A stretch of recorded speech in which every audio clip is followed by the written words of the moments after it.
It's Senior Bowl week. Who should you be watching this week? All that and more tonight on the Football Guys College Football Show.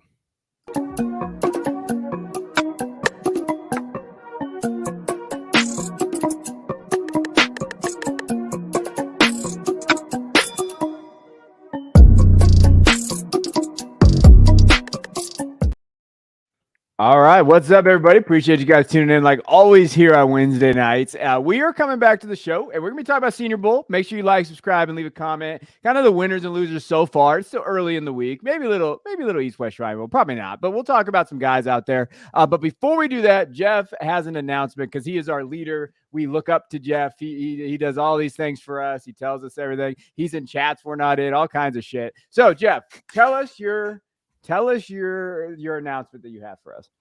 So we've been working very, very hard behind the scenes. And what we are doing is we are putting together a rookie guide for you, the consumer, for you, our Dynasty, consigliaries, whatever it might be. We have an entire rookie guide that we've put together. We have nearly 130 player profiles that are going to be in this rookie guide. We've got every list that you could possibly want to see. Right now up on the screen, we have several of our player cards that we've been working on, and this gives you an idea of what to expect when you see this. So we're going to get you ready for your one quarterback Dynasty rookie drafts. We're going to get you ready for your Superflex drafts. It's important to realize that this is not going to be a finished product. You're going to get it, and you're going to get essentially version 1.0. And as the combine comes along, as the NFL draft comes along, we will continually work to update this to include every piece of relevant information, and it's all going to be out there for you. And you know, it's going to be clickable very, very soon. So look forward to that. And we've been working hard on it, and we're just trying to deliver this value to you. And we're very, very excited about that. Yep. I just wanted to say, like, this is a project we care very much about. And we've kind of kept it under wraps for a while. So we're very excited for the rollout. I think it's going to be very valuable, especially for Dynasty players, but even, redraft players are going to be looking forward to the Bijan Robinsons of the world and some of those other top tier players that do get drafted and are fantasy relevant next year. So there's a lot of value to be had with it. And we're very, very excited. Yeah, and it's a living document. We're gonna be working this thing all off season as it goes through, and it's here to help you as we go. And there's not a better value out there, and we work our butts off on it. Like we do, and I think it'd be good for you guys to kind of dive into. But let's go to the Senior Bowl. So everybody's in the rage about the Senior Bowl, Jeff. First question: it's not on the show sheet because we don't go off the show sheet. Does it matter? Does the Senior Bowl matter, Jeff?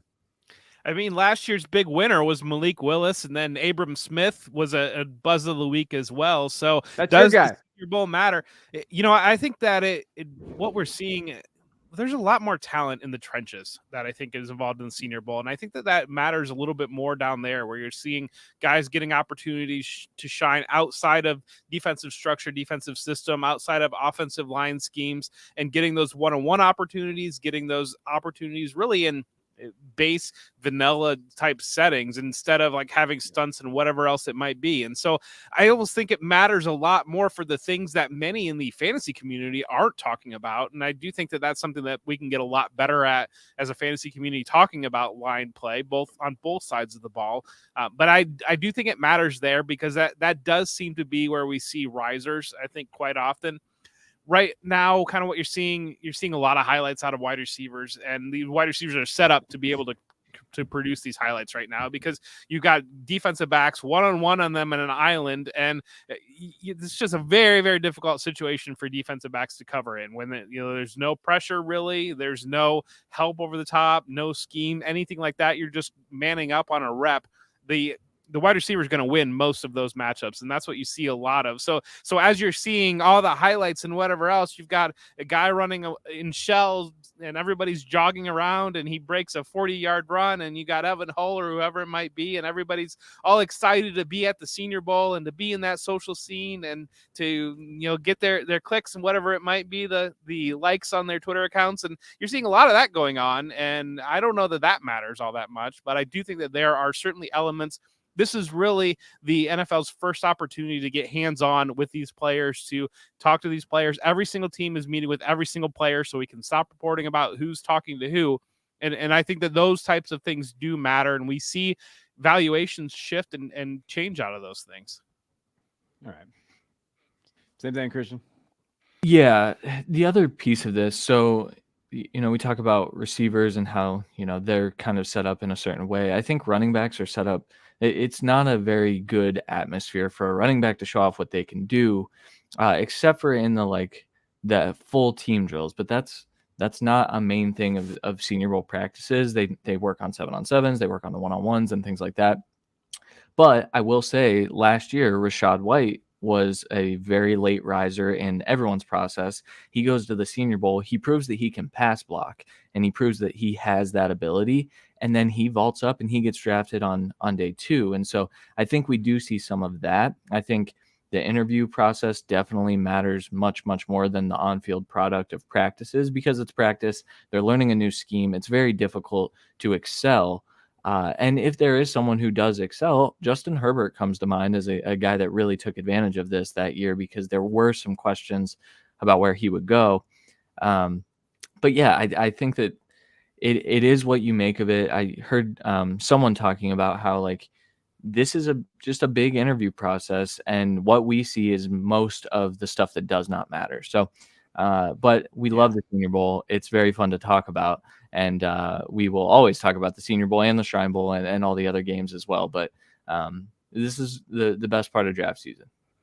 And I think you got to remember too, with the Senior Bowl, they want the highlights on social media. The Nagy and those guys wanted the big plays, and they want all of that stuff. So they're going to highlight those kind of things. And you guys talked about, the stuff we probably need to see, we're not going to see, but it's fun. It's watched. Spears is killing it. Everybody's having fun with that. Nathaniel Dell's out here just doing work one-on-one situations, which he should. Those are the things that he should do. But I think it's also, you're smart to not elevate some of these guys just oh, I saw Spears after Spears has been doing what he's doing. And we've talked about Tyjae Spears for a while. Me, Christian, Jeff, we've kind of mentioned him before the Senior Bowl and stuff. But we said hey, be careful with that. So someone had him as running back 3 already. And I'm hey, whoa. Let's just calm down, especially with all the underclassmen. I haven't looked at a list yet, but I would argue there's probably more underclassmen than in this draft than there is seniors compared to last year. Last year we had a lot of older prospects. We had kind of that area, and then this one too, the quarterback. So I think we should just dive into the quarterbacks and talk about it. But before we get into the guys that are there, should Levis be there, Christian? This is the big debate, right? Because there's an argument on both sides that Levis doesn't have anything to prove. He's already being discussed as a top 10 lock. So why would you go there and potentially hurt your draft stock? On the other side of things, some team is going to question his ability to compete. I think a lot of his background kind of ties into that as well, because he transferred from a program where he couldn't win the starting job outright. And so now he chose not to go compete at the Senior Bowl, if only I know he's recovering from injury too, and that played a part in it, but if only to go sit in those meeting rooms and go sit with NFL coaches. There are NFL coaches there. So that's a valuable experience, and he chose not to do that. He did choose to continue his rehab and get ready for his pro day and the combine and things like that. But I personally believe that he couldn't have hurt his draft stock had he gone. And so I would have said, yeah, he should probably be there. I mean, who was the big winner last year in the quarterback room? It was Malik Willis, and he was the talk of the Senior Bowl, and he's supposedly cemented himself as a first-round pick, top 10 pick coming out of the Senior Bowl. So, that didn't work. And I do think that, but looking at it, Bryce Young did not have to play in the bowl game, and Bryce Young did go out and play in the bowl game to end his career the way that he wanted to end it, but also to have another showcase, to have another opportunity to put more out there. And Will Levis is not taking advantage of that opportunity to put more out there. So I think it's part of the conversation. But again, looking at the other quarterbacks, had Bryce Young been there, had CJ Stroud been there, had Anthony Richardson been there, then I think Will Levis couldn't afford to not be there. The talent that is there right now, I mean, these kids are trying very, very, very hard, and some of them might make rosters, but it's just a golf. It's really a dip from, you talk about Justin Herbert at the Senior Bowl, or you flash back to Baker Mayfield and Josh Allen being at the Senior Bowl. These guys aren't there this year. And so if he looks close to this competition at the Senior Bowl right now, I don't know that it certainly hurts his draft stock, but that is a situation that doesn't help. Yeah. Did it hurt? It hurt Sam Howell, right? Last year at the Senior Bowl. It definitely, I think Did it hurt him, or I think we messed up his projected draft capital, though. I think he was always viewed, and to the Malik point, maybe Malik did get a boost, but maybe they viewed him as a 5th or 6th round pick, and then he boosted his way onto day 2 based on that performance. But I don't know that Malik did enough last year to warrant some of those discussions, and that's another key point. There's going to be some overreactions throughout the week, and hopefully we can narrow it down.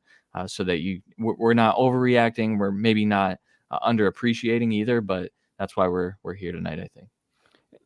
But again, I think it's important on social media to take everything with a grain of salt that you're seeing tweets out there. So. Yeah, but I also think like with this stuff, so Senior Bowl and stuff, and again, we could talk about it. The Malik thing last year, because everybody keeps bringing up Malik from last year, and a lot of fantasy people that I respect, even us three, we were not on Malik, and we never really were on Malik, like ever. And I said he was going to get overdrafted, but we always said with the caveat that if he got first-round draft capital, of course he'd be a first-round draft pick. That's perfectly fair. Like, that is a fair assessment of these guys when you're looking at it from a fantasy aspect. And I think people are just jumping on this thing like, well, Malik's not good. He's not Anthony Richardson, or whatever the case may be. We're hearing all these arguments now, and I got into a little tidbit on Twitter this week. If you look at it from a fantasy perspective, like, we're not scouts in terms of like, hey, I just want to know what draft capital is. And if he gets the first round, then yes, he would have been a top 5 pick. He would have been the first overall in Superflex drafts had he get in first round. I don't care what place it would have been. Now, landing spot, maybe, whatever. But I get sick of those questions. I get sick of that stuff because that's what we're projecting here. And if it's in there. So Levis, yeah, he's probably going to get first round. So we talk about those things and we look at him. How maybe we did miss on that. We might have missed on that. And maybe we said, oh, well, but he has that arm strength and he may start for Washington next year. And now you're like, hey, where's that at, right? Well, and coming out of it too, Carson Strong last year, I mean, you got every single red flag you could possibly want to get out of the Senior Bowl and Carson Strong. So if you paid attention to that, you were off of him quick. All right. The other good thing is that we don't have any first-round quarterbacks here at the Senior Bowl this year, so we don't have to argue about it because none of these guys are going in the first round. I can guarantee it. I don't know. Some people think they're one of these guys might. Yeah. Stop it. Who? All right. So here are the quarterbacks at the Senior Bowl: Jaron Hall, Hendon Hooker, Jake Haener, Max Duggan, Clayton Tune, Tyson Bagent, and then Malik Cunningham. Anybody stand out for you, Jeff? I mean, the guy that's not performing is probably the guy that you have to have the conversation about because that is the player that is getting a little bit of buzz as a late round, first round pick. So Hendon Hooker, he can't be practicing this week, but he's certainly doing interviews. There's a story that he's meeting with the Lions. Of course, he's meeting with everybody. Every player's meeting with everybody. But I do think that's probably the name to watch. Jaron Hall, I know that's a guy that you guys are both higher on, and I saw apparently yesterday he is having some struggles in practice, but again, massive grain of salt on that stuff. But I do think that Hooker is probably the name to watch here, but that's the guy that's not really playing. I think Haener and Max Duggan are players that will probably be on rosters. And so on the back end, but you're not going to be adding those guys in your super flex leagues or anything like that.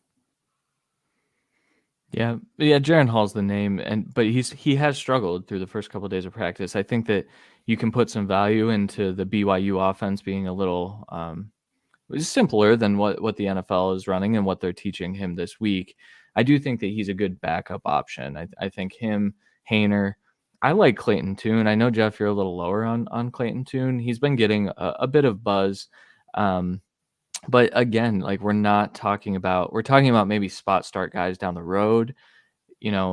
Everyone's looking for the next Brock Purdy. I don't think that we're going to see a Brock Purdy every year because the 49ers aren't going to draft a 7th round quarterback every year and then throw them into that situation.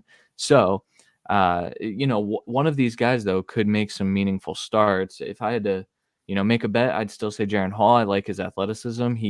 They're doing the GPS to get on-field speed and stuff, and he hit like some crazy 19-20 miles an hour, which is really good for a quarterback. So I would bet on that. The Hooker stuff, I just don't.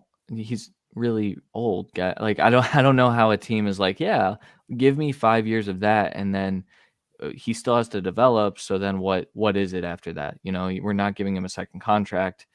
How much of an investment is that? What do you think the conversation would have been around Hooker if he was in the 2022 draft relative to those quarterbacks? The Malik Willis conversation. But I think like they were on the same tier at that point. I think Hooker took some massive strides this year. No, but I mean this version of Hooker. Rewind and put Yeah. it in there. Yeah, I mean, top 50 pick, like Jalen Hurts type range. I don't know if that's where we're going to see him go. This isn't a strong quarterback class outside of the first four, which we won't talk about them today. So, but I do think you make a good point on Hall on the fantasy aspect of his athleticism. But. Yeah, Hooker is a hard one. Like, I don't know. Is he better than Kenny Pickett? That's a question. I think it's closer than people want to admit with Kenny Pickett. I really, truly do. Like, and I know the age thing is going to be there. The only thing that gives me like a little hope, and again, I'm not like advocating this, like but I do think that the quarterback market and what it looks like right now, and just the landscape in general, there's guys like Howell maybe starting. Purdy had a run there. Like, you have these guys out there. You see Brady retiring. What's going on with the Rodgers? Like, Hooker might just find himself on a roster and he could go. Like, that's how I feel. Go ahead, Christian. No. I was doing the Brian Windhorst thing. What's going on? From that weird meme. Yeah. No, you're right though. Like we're at a point where there are a lot of teams that there's a lot of ambiguity, and then I even think the Brady retirement kickstarts a lot of things at the top of this draft, because I think some of those teams were going to be looking to invest in a year or two of Tom Brady and kick the can down the road a bit. Is someone going to go after Carson Wentz? Like, what is that? And you wonder if they just give a kid a shot the same way, Davis Mills got his shot for Houston this last year. I do think that when you're talking about quarterbacks, if you rewind the league a year ago and you look across the league, I think most everybody in the league had either a young quarterback that they wanted to see more out of, or a veteran quarterback that they felt that they had multiple years still with. I think that this year we're in a dramatically different place across the league. And I think that you almost look at it's almost half the league would love to add a quarterback to their room, to their team. And I think that kind of needs some context on where guys went in the 2022 draft relative to some of these guys like Jaren Hall and Hendon Hooker, that you might get a little bit more of that desperation on teams that miss on those guys at the top. But I also think the 2022 class teams thought they tried to outsmart the quarterback landscape and say, we don't need one of those. We'll plug in and play with this guy. And then they just got wiped and they just got destroyed. And then now I think they're going to overreact. So like a guy like Jake Haener, I wanted to bring him up because I've seen him get a lot of love. I've been to every single Jake Haener football game at Fresno State. I've seen him play every single game. His frame is not something that you really want to put around. And I know Bryce is kind of that similar kind of frame there, but they're different prospects. Just in terms of, I think they carry the weight differently, but also Bryce is smarter and he doesn't get hit like Jake Haener does. Jake gets just tagged and he doesn't know how to protect himself. And I think that the difference is Jake struggles under pressure. He's never been a good player under pressure, never been a good quarterback under pressure, even in the Mountain West Conference. And I think that is something that you have to note with Haener. And that's the prospect there. I know he's going to get some love out there, the Senior Bowl. He's going to have all the measurables like a toughness, mentality. You're going to hear all those things. I think the question mark for me is just, I don't know if he has the arm strength. I don't know if he has the frame. And I think that he just struggles under pressure. We do have a comment in the chat talking about Stetson Bennett. And, we talked about Will Levis and whether or not he should be there. Maybe Stetson Bennett's the guy that kind of missed a window and an opportunity relative to the rest of these quarterbacks here, where his stock potentially is ascending. Well, yeah. When the alternative was he got arrested, I think he should have just been in Mobile and playing football. Man, did he pick a bad place to get drunk in public? Fort Worth, you just trashed TCU in the national championship game, and then you go to Fort Worth. Those cops ain't letting you off. They're arresting you all day. What do you do? That's decision making. That's awareness. Just not being aware.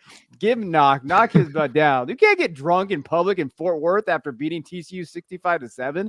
Come on, Stetson. But I agree. I think he should be there. Why the hell is Stetson Bennett not there? What are you doing, Stetson? He's already proven himself, Yeah. He's a college legend. Okay, go on. We've talked enough about this terrible quarterback class. All right, let's go to the running backs. Let's look at the running backs. Let's just go through there. Obviously, Tyjae Spears is the guy from Tulane that's really copped off. Eric Gray's there. Kenny McIntosh, Chris Rodriguez, Roshan Johnson was there, and then he broke his hand apparently, or broke a bone in his hand, whatever the case may be. Evan Hull, Chase Brown, Cameron Peoples. Someone took Roshan's spot. Who took? I'll have to look it up as we go through. So someone, I'm not sure. someone came there, and I'll get that as we go. But anything stand out to you, Jeff, with these guys? I think the pass utility of the guys at the top, the explosion for Tajay Spears is probably the thing that you have to talk about right now in the Senior Bowl, especially involved in fantasy. But I think Eric Gray, and Kenny McIntosh are both guys that contribute in the passing game, and I think that that's something worth monitoring. Even Roshan Johnson has a little bit of that as well. Rodriguez, I mean, Peoples they've got nice frames, I guess, and it's just one of those that there's a lot of. I think it's somebody made a really good point. I think it was Zara on Twitter, our guy Z. I know he watches, but he talked about the excitement on running backs in this class, and how it's a deep class, but it's a lot of bit player guys. It's not a lot of guys that are projecting to be leaders of backfields or 3 down backs. And I think that there's a fair amount of that. And you see that with these guys that are here at the Senior Bowl. Yeah. I love Tajay. Kevin, you made that comment. I'm awfully close to the Tajay hype, but I started there.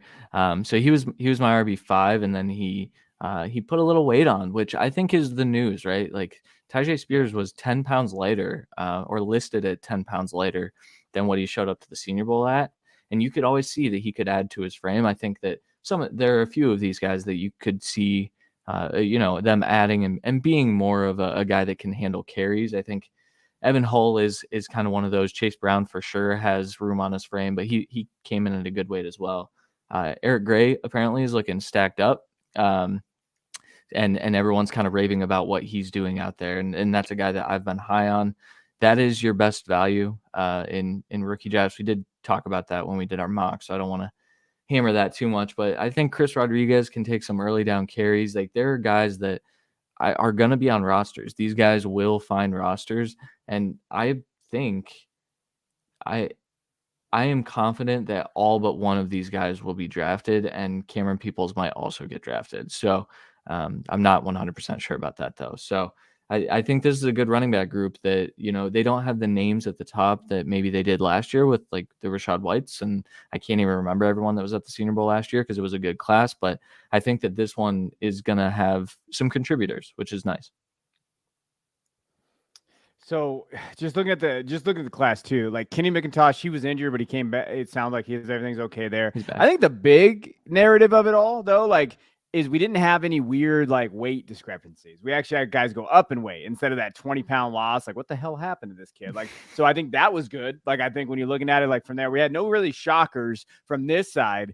I will say, it's funny who you listen to. So I follow a few people that are at the Senior Bowl, and everybody's really high on Spears. And then somebody tweeted out that, man, he's getting his ass kicked in pass pro. Pass protection, he's really struggling there, and so a couple guys have mentioned it, but we don't see those. We don't see those tweets get blown up because that's just not the highlights of it. So I think that there's nuances to all these guys. Eric Gray, I think for me is the value still. I don't know what's going on there. I don't necessarily right now, 5th round is where he's mocked, but I think it's going to be higher than that. I just think that the team's going to be in there for him. Roshan is definitely getting some love. Yeah, but you guys pretty much hit it on there. Evan Hull is the guy I just don't get, but what do I know? I'm not the running back guru. I do think on Gray, I think that there are segments of the college fantasy or the Devy community that were ready for him to really ignite and take off both of the last 2 years. And he really didn't do that production wise or fantasy wise. And I think that that's some of the things that are holding him back in the conversation. I think are those types of things of people that, they've already felt burnt once and they're just not going back there again. Fair. Yeah. I do want to say something nice about Evan Hull. He can catch passes well. He's got good hands. That's it. That's all I want to say. Go on. I don't know. Yeah, I feel bad. We kind of that's the guy that we're probably going to be questioning a lot. There are people that are talking about him like he's going to be a day 2 pick. That is not going to happen. That is one. I say 1,000,000% not going to happen, but I think Hull can make a roster, which is cool. I'm staying positive on the show today, so we're gonna move. Anything else in the running backs there? Anything else in the running backs there? Of course he did. He didn't have a quarterback at Northwestern. You see their quarterback situation? That dude could have played everything out there. I don't know.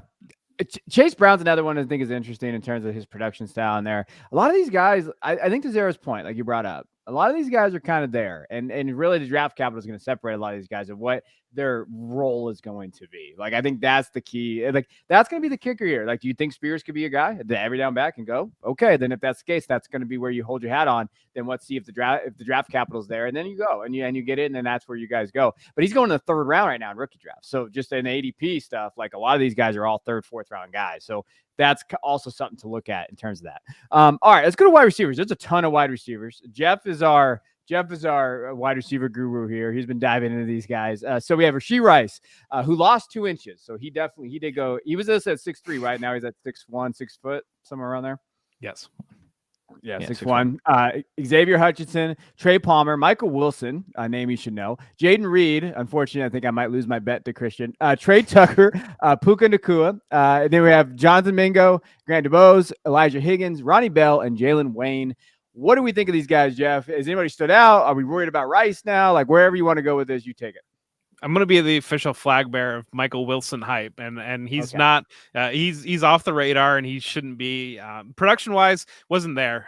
He was hurt and injuries, and Kevin can attest. Kevin knows very well the Stanford football situation was not exactly very conducive to producing a lot. So Stanford was a very bad team last year, and he was there. He was hurt over a lot of his career, but technical and refinement skills. He's very, very good running routes, and I think that there might be some questions on his hands, and that's fair, but this guy gets open, and I think that's worth monitoring. I know Christian's very high on Jaden Reed, and that's another player that works very, very well in the quick game. Really, when you're looking at receivers, the way I break it down, what I'm looking for is this player going to be an X? Is he going to be a perimeter player that can he dominate with speed? Can he dominate with size? Or is he going to be a slot immediately? Can he get open quickly? Can he operate with the ball in his hands? If he can do one of those two things, I feel a lot better about him right away. If he can do both of those things, I feel fantastic about him long term. And that's when you really open up the ceiling on what some of these guys can be. And I think that what you're seeing, I think Rice was a guy that when we thought he was a 6'2", 6'3" guy, you felt a lot better about him being that X receiver. But I think it's probably still there a little bit. Hutchinson is another guy that he profiles to that X from size, but does not have that speed to stretch the field vertically, and he might end up more of a Z receiver, might end up more of a guy that operates in the intermediate areas. I think Trey Palmer is a guy that has the speed and the explosion. He was stuck in LSU in a loaded room, and so he didn't have any of that production 1 year in Nebraska. Michael Wilson, I think, is a guy that maybe can do both of those things. And because he is a 6'1" guy, and he does have some of that speed and the explosion, but again, he has some of that footwork to be able to operate out of the slot. And that's one of the things that I love about him. Jaden Reed is a little bit more of that slot guy. He's measured in 5'10". We had him initially at 6 foot, so he dropped a little bit there.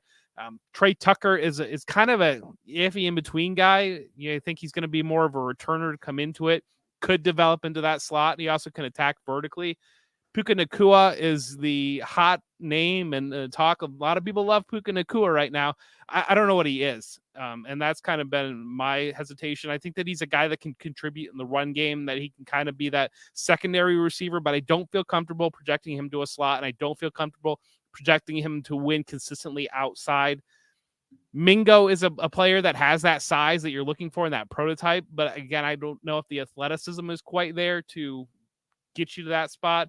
DuBois is a player that does probably have that size, but again, another questionable athleticism area. Elijah Higgins, another size, but that's a player that we had him initially at 6'4", 240. He measured in 6'2", 220. And you're talking about different players, because when I wrote him up for the rookie guide, I thought he was a player that could kind of move and project to be a tight end, be a move tight end and move him inside. That's where he did a lot of his work. A lot of what he did at Stanford was in breaking routes, working into the middle of the field. I don't know at that size he can do that at the NFL level. Ronnie Bell kind of lands in there between there. I think he can maybe do the slot, but I'm not all the way there in him. And we just didn't see a lot of production. He's an intangibles guy. He's a leader. I think he's a guy that can help you on special teams. I think he can maybe make a roster on the back end there, but I don't know that I project any fantasy utility. And Jalen Wayne is another wide receiver that is at the Senior Bowl. Yep. So there's a lot here. And I think where I struggle with guys like Trey Tucker is, so we know he can stretch the field vertically and he is very fast, and we know he has special teams value. And I've seen him projected in some mocks as a 2nd or 3rd round pick because of what this wide receiver class is. I think that that's important to note, that the underclassmen group is good, but it's not where it has been the last couple of years. I know there's a lot of debates about that, in the fantasy community currently. It's just not. So I think that that's going to push some of these guys up, or some of those guys that maybe they are ICU for a specific role. So a guy like Puka Nacua, if he goes to the 49ers, for example, in the 4th or 5th round, like, yeah, I mean, I have a little more interest in him then, because I know he's with someone who can use him and use him to his best ability. On the other side of things, I think the hype has gone Jaden Reed's way. I think the hype has also gotten to Jonathan Mingo, specifically earlier today, if you're watching this live. I think that that's interesting, because when I watch Jonathan Mingo, I worry about his route consistency and if he can get open. But we're seeing at the Senior Bowl that he's just winning with physicality, and his routes are pretty nice. Like, his footwork is getting better. I know he's a senior. I know that, like, a developmental senior player isn't the most ideal thing, but Mingo's got that athleticism. People are throwing out AJ Brown comps. Stop doing that, because if he was AJ Brown, he would have been drafted last year. But I think that's another intriguing name that we should probably watch through the rest of the week. I feel it's weird because we do Debbie, and like or even college stuff, and I've been watching Puka forever, and I love, you guys know I love him, but now I'm like the other end, like I'm like, you guys are valuing that guy way too high, because he doesn't have a position. I don't know what he plays, and if he doesn't have a position to where you feel comfortable, like Jeff was talking about, you can't make him fantasy relevant, even as much as you try. Like, I had someone ask me today, like, why is he getting 6th or 7th round draft capital? That's why. And he struggled with production, and he was injured, and there's red flags about Puka. Like, let's be real. But there's also that. Like, I like the kid, but I'm not betting on, like, he's a 4th round rookie pick if you want to take a shot there, but I would go with running back anyway, especially in this class. So, like, I think I like him, and I love that he's getting hyped because that's my guy, and I hope he succeeds, but I think you have to keep these things based a little bit. Like, you got to know, like, you got to understand, like, I'm the highest guy ever, but I'm not going to go out there and tell you to draft him because we're trying to help you win your league. Like, I think that he could do well. The guy that intrigues me, and it's funny that you said about Wilson. I like Michael Wilson. Isn't it funny? I thought PFF had didn't they have Tanner McKee as a top 5 pick? Why didn't he elevate that offense? Oh, never mind. That's why. So yeah, I think Trey Palmer excites me a little bit because I saw what he did in Nebraska, and the first couple games that he had, he's a target machine. Like, he has a role. Target, cross, middle, like, goes and gets it, like, good 50-50 guy. Like, those guys kind of excite me, but I don't know. Like, this wide receiver class has, it's blah. It's okay. There's gonna be some guys that pop, but nothing really stood out to me. Read Trey Palmer. I think he's gonna be one of the better athletes when we get his relative athletic score. I mean, he's gonna run very fast. He's explosive, and you see that. I worry about the technical stuff and why he didn't get that development at an LSU program that is known for developing good wide receivers. And I know he really didn't get a shot there, but I think you saw maybe why he didn't on the good film at Nebraska, where he's just inconsistent out of his breaks, and then his hands are a little questionable. But, like, if you're betting on someone, bet on that athlete that you think might be able to just figure it out at the NFL level. He did his best work on broken plays and just playing ball, and that's not going to necessarily do very well at the NFL level. Like, you got to be more technical. He had a really solid profile, though, come out of high school. Like, his 247, when you look at his composite scores numbers, they're legit. Trey's legit. I was big on Trey when he first came into LSU, just never got the run. And then last year, but again, he's been in a terrible coaching staffs too, like a lot of turnover. Even last year, Frost got fired, and then people were just like trying to find a job. So, like, there's a lot of nuanced stuff about these guys. Like, I agree, but if you're looking at a guy that maybe could get coached into something, Trey could be that guy. That's what you're looking for. Yeah, I completely agree there. I really like Trey Palmer a lot.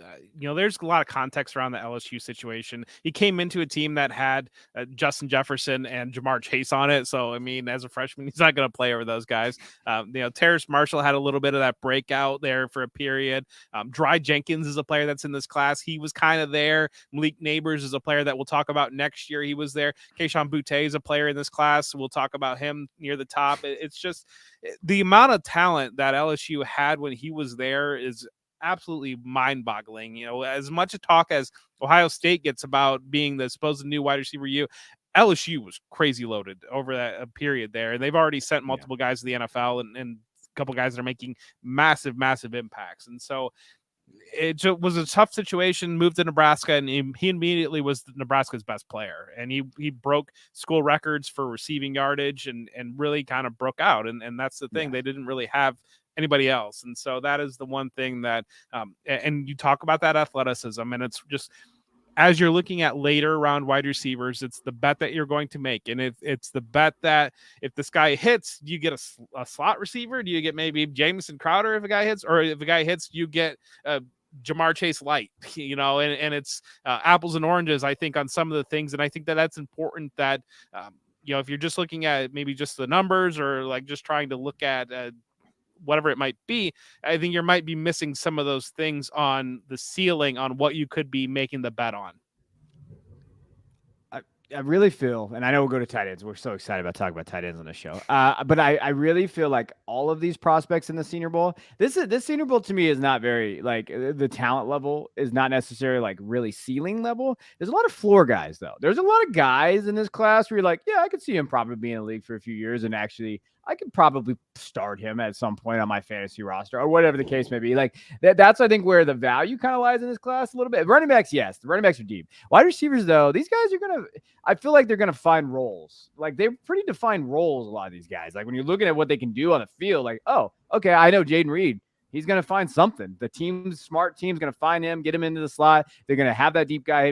Trey Palmer. Hey, what can we do? Xavier, we have a really good comp for him, but you got to get the rookie guide. Like, if you look at those things, like, they are legitimate. Like, the process there is there. So I think there's a lot of good floor guys. Like, I really do. Like, I don't think that the gloom and doom about this class, I don't understand it. I think it's just crap. Like, it's a very fine class. Like, I think it's very fine with some legitimate stars at the top. And that's what you want in these rookie classes. Like, I'm okay with that.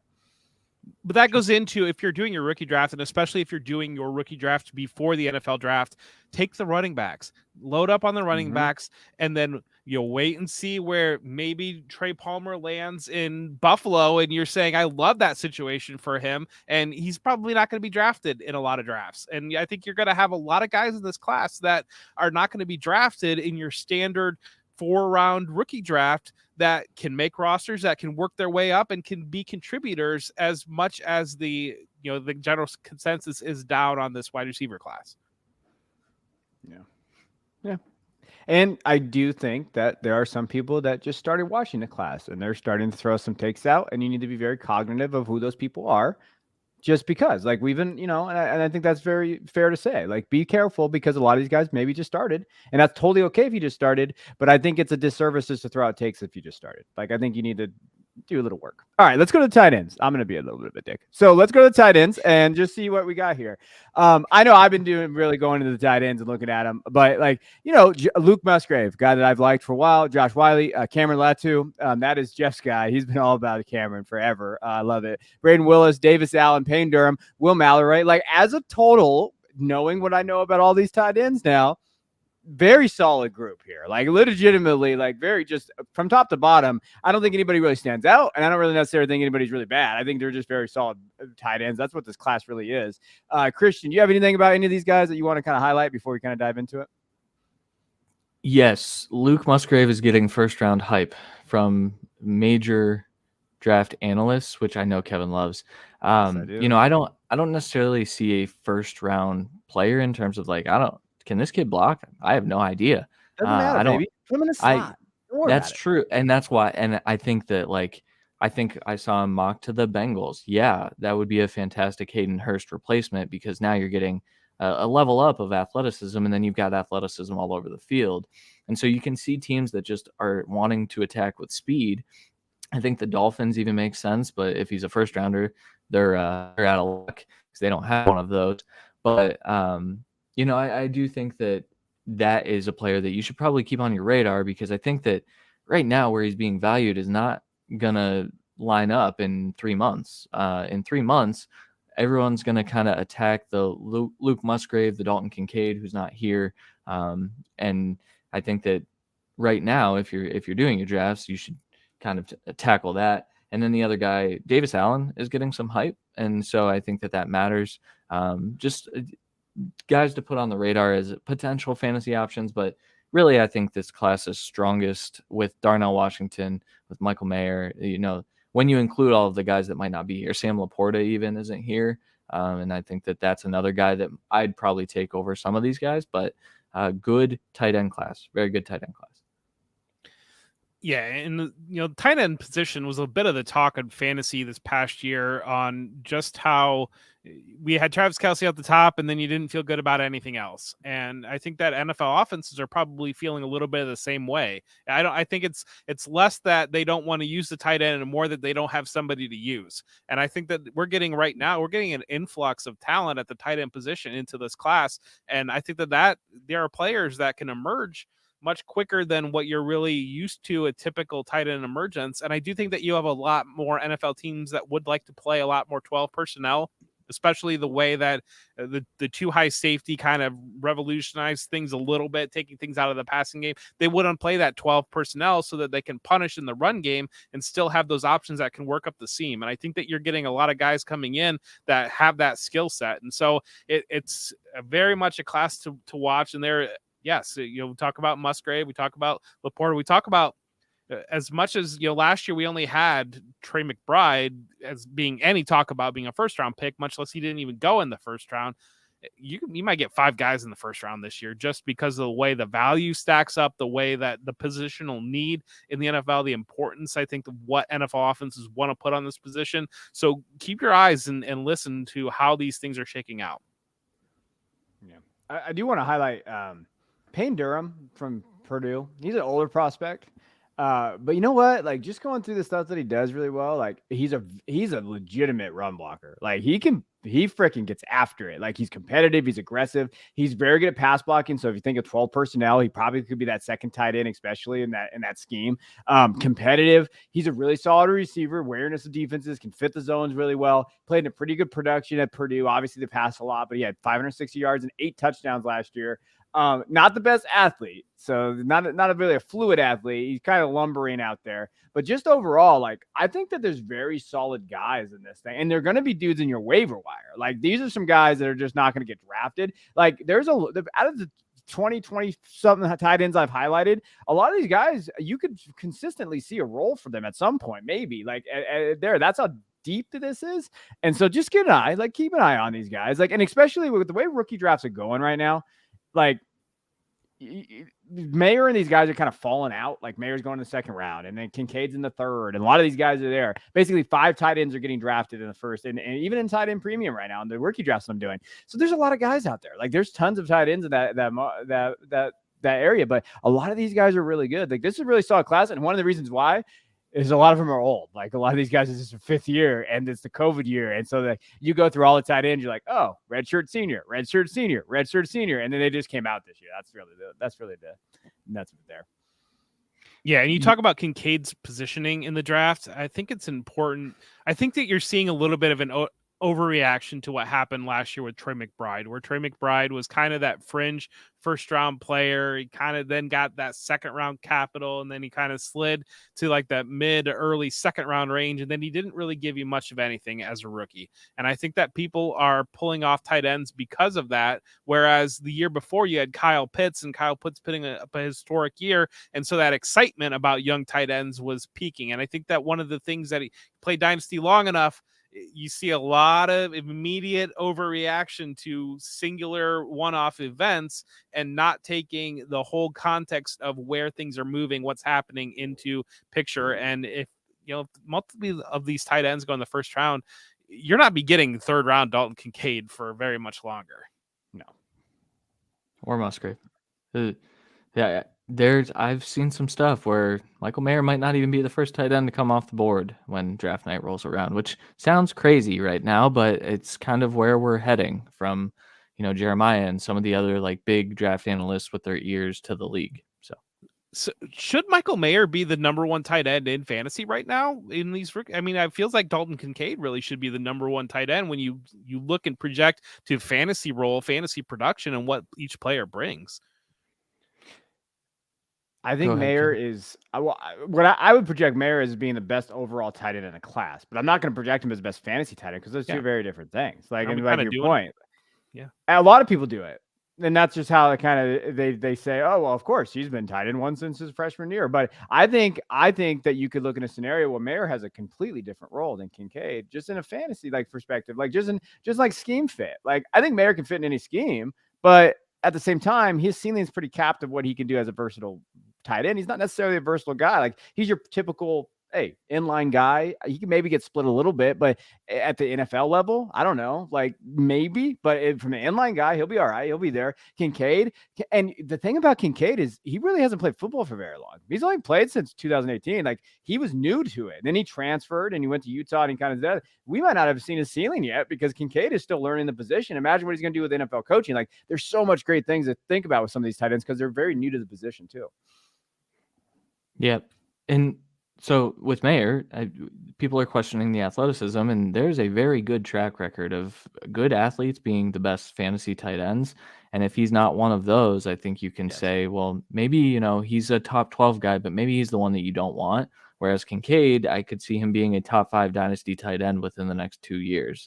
I see that path. I don't necessarily know if I see that for Mayer. And then that's how you manipulate the value a little bit. Mayer's going very high. Yeah, he went to tight end 5 in a recent Dynasty mock that we did. I'm not taking him at tight end 5 with that ADP where he was going with the other running backs, wide receivers on board. Just wait where Kincaid goes. Kincaid went like in the 14th round. I'll take Kincaid in the 14th over Mayer in the 5th in a Dynasty startup right now. So I think that's where you kind of have to understand the values. Yeah. All right. Anything else in the Senior Bowl, y'all? We kind of hit that out. Not a ton of talent. I mean, in terms of top end talent, yeah, we'll get there later. Anything last thoughts, Jeff? I'm excited to be in the rookie process. I'm really excited to give this guide to the people. I think that the amount of passion and hard work that we put into this, I wrote up over 50 wide receivers. I'm telling you, and I've watched over 50 wide receivers, and that's a big number. And I feel like my eyeballs have been bleeding over the watching wide receivers, like every moment that I've gotten over the last 6 weeks or so. So I just really am excited to get this thing out, and we just really want to help you win your leagues, and that's kind of what we're trying to do. Jeff's going crazy over there. He's never going to watch receivers ever again after this year. Until next year. You're right. No, my thing, if you guys want to watch the Senior Bowl, we talked about the Senior Bowl. We didn't talk about the actual game, which is the kind of exciting part. It's on Saturday. They aired on NFL Network in the afternoon. So if you have NFL Network, tune in, watch some of these guys that we talked about, pick your favorites, pick our brains, come back next week and maybe ask us some questions about the Senior Bowl because we'll be talking about it a bit next week too. Yeah. All right, let's go into games. We don't have a ton of games. We don't got a lot of stuff going on. We're going to do Sportsbook rundown. We'll go through there, pick some games, have some fun, and then we'll get out of here. All right. So I hate this game now. I'm not a fan. So I lost again. Jeff won. He went 2-0. I went 1-1. So did Kevin last week, thanks to the Bengals and the refs, if you ask anyone in Ohio. Overall, I'm 3-9 currently. Kevin is 4-8, and Jeff is leading at 7-5. We're just gonna pick the bowls. So it's like a show from about a month ago where we're picking bowls, but they're different bowls. This time, Shrine Bowl. First pick, East or West, Kevin. I really wish I would have looked at the rosters before we did this. I'm gonna go. I'll go East. I don't know who the quarterback is, but I'm gonna go East. Jeff? Man, I really thought Kevin was going to represent with his West Coast there, but I'm going to stay East because I am an East Coast guy. No, I'm going to stick with the East. Aiden O'Connell's a quarterback for the East. I'm going to stick with the East. Oh, thank you for sharing that information before I picked. I'm also going with the East. I thought he was on the West team. Yeah, I should have looked at the rosters and verified that stuff too. So I'm going East. Senior Bowl winner, American or national team, Kevin? You're going first again. I don't care. You know what? I'm gonna go American team. Give me the American team. I'll take them. I've always been an American League guy, and so I'm going to go with the American here.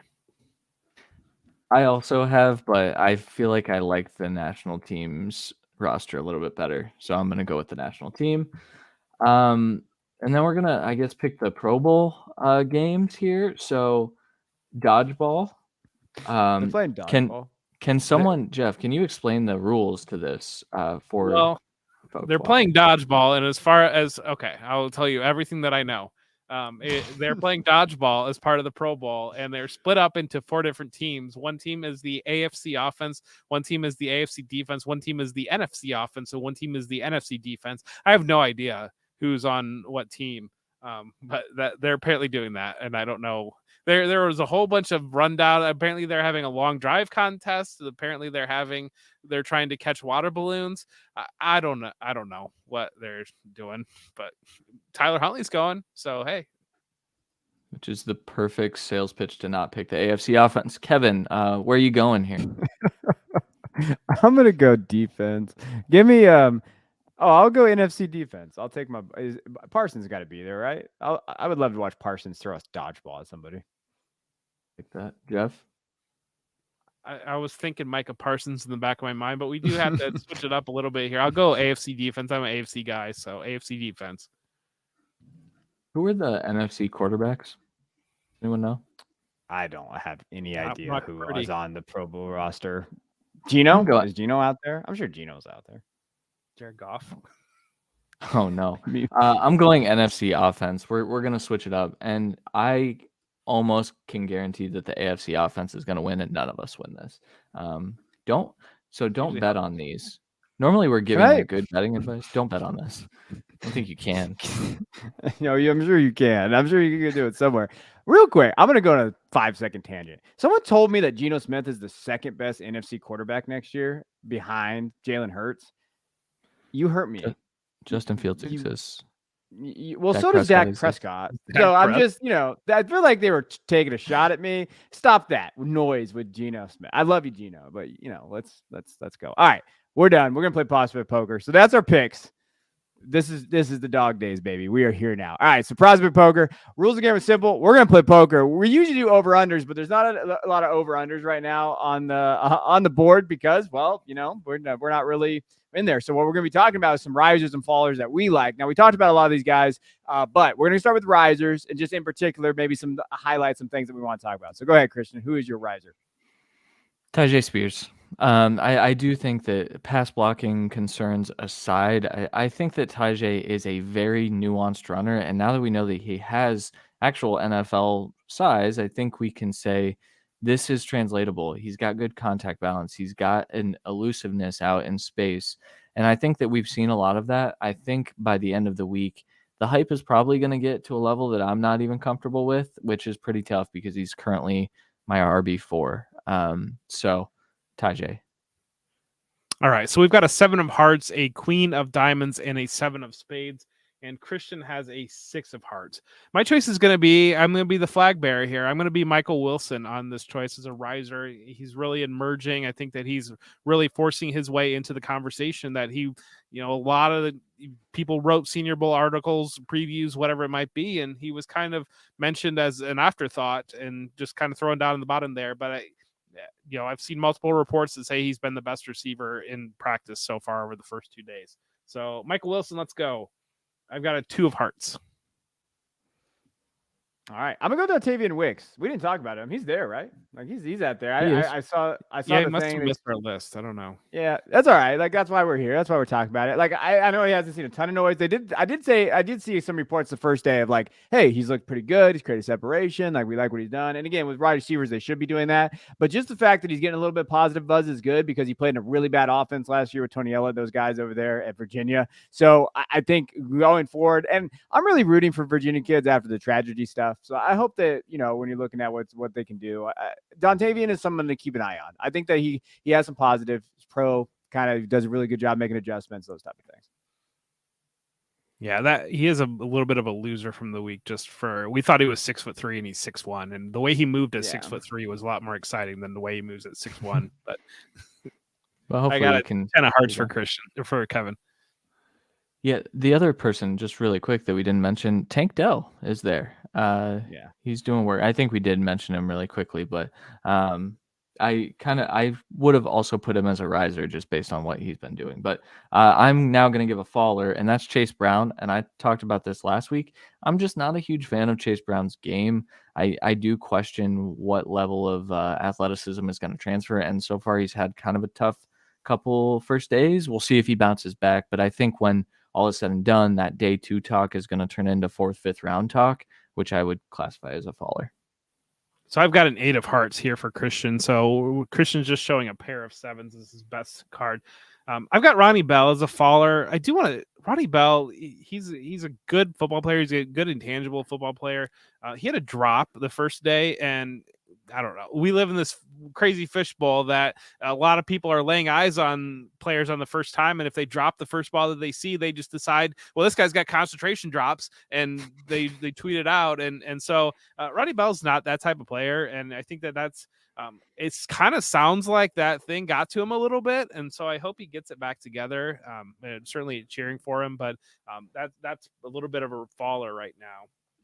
And I've got a 9 of diamonds. So Kevin wins, but Kevin wins.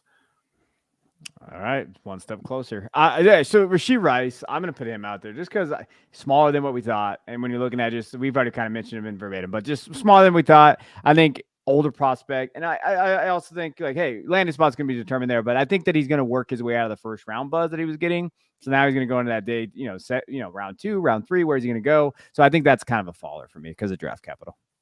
All right, so Kevin won this game. That means the game that we have left is blackjack. Where we play blackjack is we get trivia questions when we play blackjack. You get it right, you get a good outcome. You get it wrong, you get a bad outcome. So Christian gets a 17 to start off. Kevin has an 18, and I have an 18 as well. So we have some questions here. So I'll ask Christian a question. Okay. What year was the first Senior Bowl? Give me like a 5-year span. We'll give you 5 years. It's been around for a long time. I do know that. I just don't know how long. 1965 to 70. 1950 is actually the first one. Wow. It's even older. Yeah, it's older. So, you would have had 21. But that's a bummer. That's a bummer. Okay. Right. I'll ask a question to someone.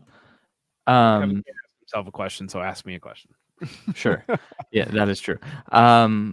What year, 5-year span, you can go with that as well. Okay. Okay, yeah, Kevin's question. Yeah. Yeah. Okay, so Kevin, what year did the Pro Bowl move from being after the Super Bowl to before the Super Bowl? Oh man, 2014. Okay, I said a 5-year span initially. You technically 2009. So okay, you got it, but I don't think it mattered. I think you you busted. Well, but good job. True. Well, I won last week, so I would win the show anyways. I want to ask you a question. Can I ask you a question? Yeah, you can ask me a question. Who won the Senior Bowl MVP last year on defense? It was wasn't it the Pernell Winfrey? It was Winfrey, yes. Perrion Winfrey. Perrion Winfrey. And you I busted busted anyways, but yeah. That's okay. Cool. You get a FaceTime. I want to do a shout out to Jake and Jackson Woodruff. They are 2 great little kids here in Columbus, and they absolutely love sports. And I know their dad listens to the show. Their mom works with my wife, and they're a great family, but I want to give those guys a shout out. And it really kind of puts some perspective on the potential audience as you're making fantasy content. And, I like to keep my content clean because I like to show my kids my content, and I like them to see me. But it's something to put in the back of your mind to think about. And, who are you talking to, and who could you be talking to? And it's really just something to consider as you're putting the content and putting your hard work into there, and really kind of, I believe in speaking to as broad an audience as you can. But I want to say hi to Jake and Jackson, and you guys rock, and just keep loving sports. I would like to apologize to Jake and Jackson's dad for my negative, cussing sometimes. I did not know that you listened to this. And so Jeff just put me on blast. So I am sorry. I promise to do better. It's not going to be perfect, but shout out to you guys out there. Sorry about that. So Jeff basically did a whole FaceTime just subtweeting me. So next week on February 8th, we will be back at 9 p.m. Eastern. Until then, I am Kevin Coleman. I'm Jeff Bell. And I'm Christian Williams, and you just watched the Football Guys College Football Show.